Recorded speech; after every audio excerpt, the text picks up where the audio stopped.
সমাবেশের সম্মানিত প্রধান অতিথি সভাপতি, 11 দলীয় জোটের নেতৃবৃন্দ এবং 11 দলীয় জোটের আমার সহযোদ্ধা ভাই ও বোনেরা, প্রশাসনে যারা রয়েছে নিয়োজিত এখানে, সাথে সাথে আমাদের কণ্ঠস্বরে যারা পৌঁছে দিচ্ছেন মানুষের কাছে আমাদের প্রিয় মিডিয়ার ভাইরা।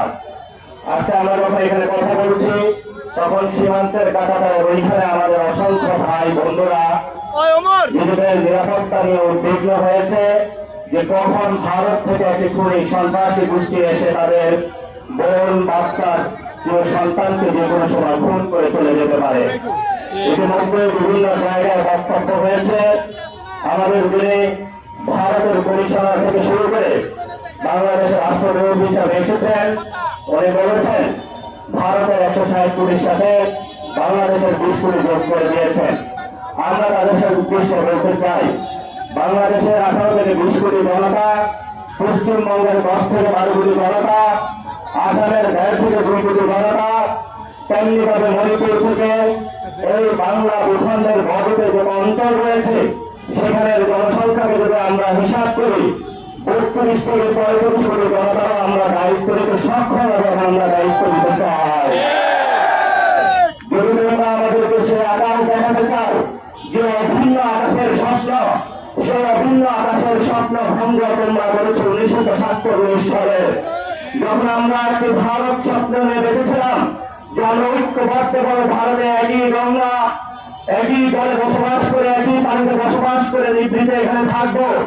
তোমরা সেইখানে মুসলিম কার্ড খেলে আমাদের উপরে নিপীড়নের নির্যাতনের স্কিম চালিয়েছিল।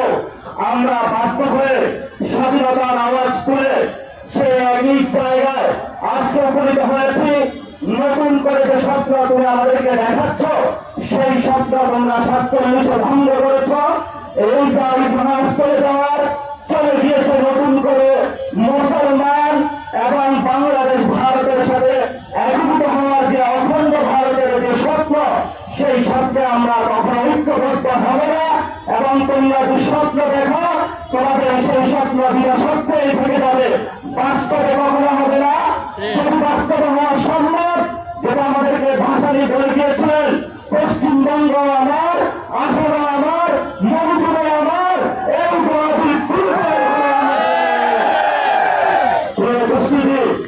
1947 সালে আবার আপনার যারা বাপের কাছে তারা যুদ্ধ করেছিল একটি বৈষম্যহীন বাংলাদেশ গঠনের জন্য, কিন্তু 1971 সালে বাংলাদেশের মুসলমানদের উপরে, বাংলাদেশের মানুষের উপরে সেই বৈষম্যহীন বাংলাদেশ গঠনের পরিবর্তে ভারতের একটি পুতুল সরকার, মুজিববাদী সরকার বাংলাদেশের উপরে আমাদের চাপিয়ে দেওয়া হয়েছিল।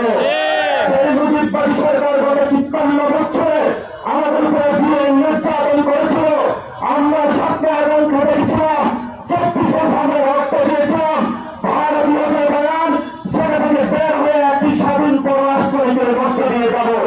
সাথে সাথে সেই রক্তের অধিকার ভারত আমাদের সেই শহীদের স্থানকে শহীদ করে দিয়েছে, অসংখ্য ভাইকে শহীদ করে দিয়েছে।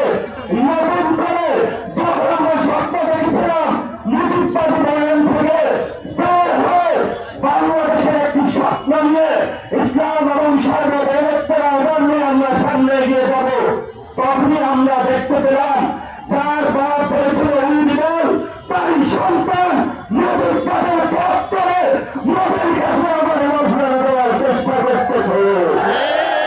প্রিয় বিএনপি, প্রিয় তারেক রহমান, আমরা আপনাদেরকে স্পষ্ট বার্তা বলতে চাই, আপনার যদি মুজিববাদে যাওয়ার ইচ্ছা হয় আপনি আওয়ামী লীগ থেকে বড় মুজিববাদ হইতে পারবেন না।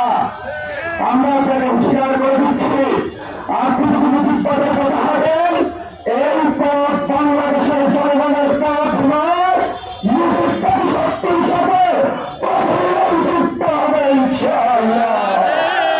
সেই যুদ্ধে যদি বিএনপি বা আপনারা যদি মুজিববাদের পক্ষে থাকেন, 24 পরীক্ষায় যদি আপনারা আমাদের সাথে রাজপথে ছিলেন, আমরা সেখানে আপনাদের সাথে কোনোরকম প্রকাশ করবো না।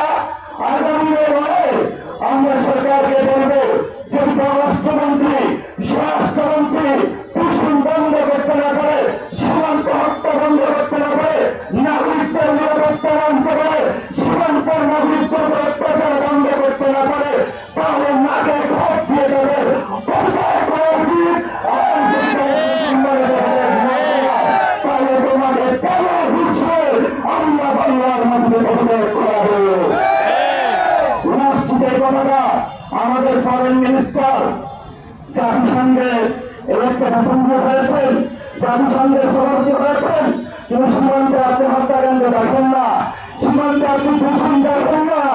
আপনার চোখে শুধু সেখানে কিভাবে দুনিয়া দেশের কোন একটা মধ্য থেকে বাংলাদেশের সার্বভৌমত্ব চলাঞ্চল দেওয়া যায়, সেই পথে আপনি তারেক রহমানের সাথে হাত মিলিয়েছেন।